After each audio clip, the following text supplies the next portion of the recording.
With কোয়েলের ফ্রেন্ডসরা আশা করি খুব ভালো আছো। সিম্পল আলু দিয়ে মাটনের ঝোল, যেটা আমরা সবাই জানি, তাও ভাবলাম শেয়ার করি।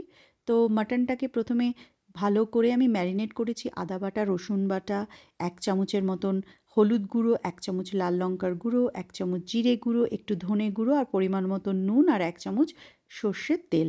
এইভাবে ম্যারিনেট করে ২.৫ ঘন্টা মতন রেখে দিয়েছিলাম। তারপর প্রেশার কুকারে সর্ষের তেল দিয়ে আমি তেজপাতা, শুকনো লঙ্কা, একটুখানি রসুন কুচি, একটু পেঁয়াজ কুচি ভেজে পরিমাণ মতো নুন দিয়েছি আর ম্যারিনেট করা মাটনটা দিয়েছি। তার মধ্যে দিয়েছি একটা টমেটো। এটাকে একটু নাড়াচাড়া করে আমি একটা আলুকে ডুমো করে কেটে রেখেছিলাম, সেটা দিয়েছি। পরিমাণ মতন জল, জলের পরিমাণটা একটু বেশি।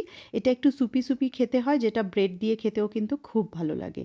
আর ২-৪টে কাঁচা লঙ্কা দিয়ে প্রেশার কুকার বন্ধ করে ৩টে সিটি দিলেই আমাদের পাতলা মাটনের ঝোল বলো, মাটন স্টু বলো, সব কিছু রেডি। তোমরা ইচ্ছে করলে এর মধ্যে গাজর দিতে পারো, বিনস দিতে পারো।